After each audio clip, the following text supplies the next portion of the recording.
wow, the real estate market is drastically different than anything I've ever been a part of. Let me tell you. So I was talking to my broker today, and I'm like, really doing these metrics, man. I really want to get on these metrics, and sure enough, there ain't no metrics that I can really do that is going to like help me in any instant way. And so this is so different than the stock high frequency trading. I mean, I used to do a lot of that, and man, I tell you, you had to be wired in. And there was a time where like it would take a minute to get wired in, but when you were wired in, like you could make bank, so much money so fast. It was like literally addictive, like gambling. But high frequency trading, if you don't know what that is, look it up. It's wild. Okay, so then I moved into like the typical like sales things, maybe like, let's an example, retail. Retail was very much, you know, like that was high trading in the sense of like trading commodities. Like you would have products in a store, and then you'd have to move them, and then you'd have to bring them down for the shelf, and you had to prepare how many trucks, how many products do I need to order, and the time it takes because it has to ship from overseas. And then from the boat to the truck, to the unload to the storage to the shelf to the customer to the checkout to the home. And you know, that whole cycle of tracking all that. And then moving into the system even before that, right? So I went from high frequency trading to the retail side, which was pretty much instant commodities, goods and services.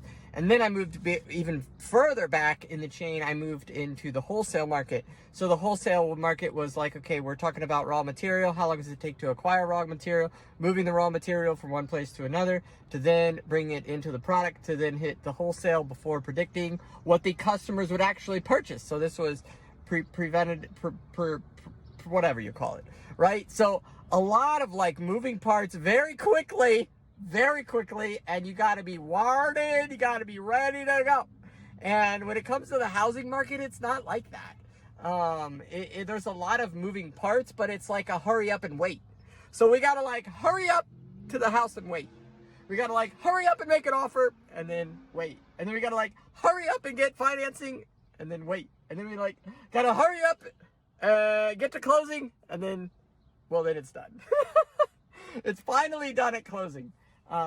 So yeah, basically from just talking with the broker, everything's like 30 days behind in a way. So, yeah, I'm going to take a holistic approach to this and figure out like, what could I really learn, or how could I really, help somebody?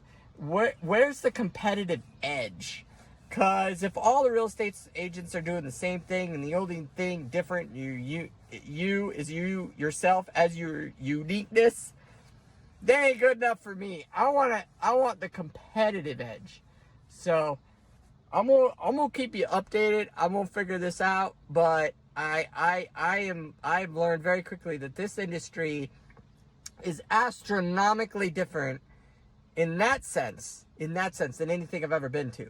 The people side, it's probably the best fit for me, absolutely, because it is the most dramatic, situational, personable, practical, and financial decision in basically everyone's life. So buying a house is like a big deal, and I being a part of that, like that part is the same in the sense that it's just the next tier up, right? Because going from buying toilet paper to buying a house, like that's a really big deal. And so I love that stuff.